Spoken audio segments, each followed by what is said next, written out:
अस्सलाम वालेकुम। Second year and third year दोनों क्लासेस। उम्मीद है आप लोगों ने जो पीछे हमने सारा पढ़ा है गंधारा आर्ट के बारे में वो सारे लेक्चर्स देखे भी होंगे, बुक को भी और नोट्स को भी कंसल्ट किया होगा और आप लोगों ने सारा उसको अच्छी तरह देख लिया होगा, सुन लिया होगा।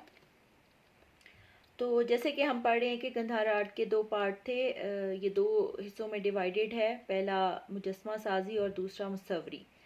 तो हमने गंधारा आर्ट के बारे में यानी क्या कहते हैं मुजस्मा साजी के बारे में पढ़ लिया और अब हम अजंता के बारे में पढ़ेंगे।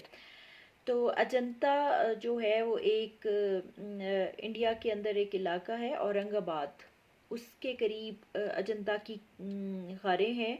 और यहाँ पर जो था ये अजंता आर्ट गंधारा आर्ट की ही एक कड़ी है, लेकिन फ़र्क सिर्फ इतना है कि अजंता आर्ट में बुधा के मौजू पर मुसव्वरी की गई थी जबकि गंधारा में मुजस्मा साजी की गई थी।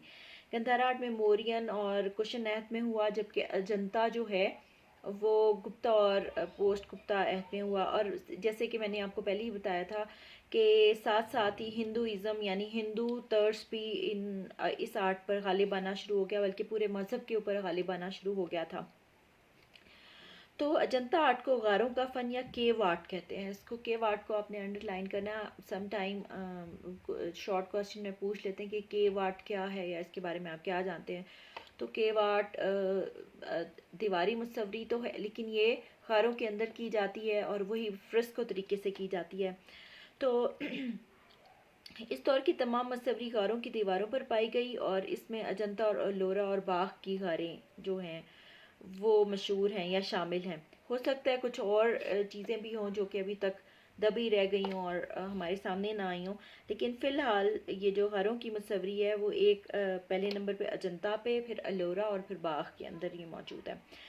तो सबसे ज़्यादा फ़न पारे अजंता से मिले, इसलिए इसको इस सारे आर्ट को जो है वो अजंता आर्ट का नाम दे दिया जाता है, यानी एलोरा और बाघ को भी इसी में शामिल कर दिया जाता है।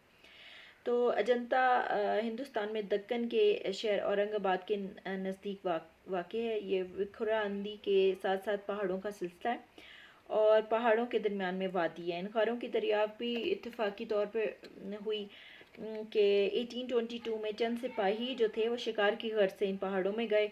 इत्तेफाक से एक सिपाही जो था वो गार के करीब जा गिरा और बाकी इसकी मदद को जब पहुंचे तो उन्होंने देखा गार के अंदर तस्वीर मौजूद थी। यूँ लोगों को इसका इल्म हुआ और सियाह इसको आकर देखने लगे। शुरू में जो है वो जैसे कि हमारे यहाँ चाहे वो हिंदुस्तान हो या पाकिस्तान हो, गवर्नमेंट को पता ही नहीं चलता, लोगों को पहले पता चल जाता है और गवर्नमेंट तक जब बात पहुँचती है तो काफ़ी कुछ तबाह हो गया हुआ होता है। तो यहाँ पे भी ऐसे ही हुआ।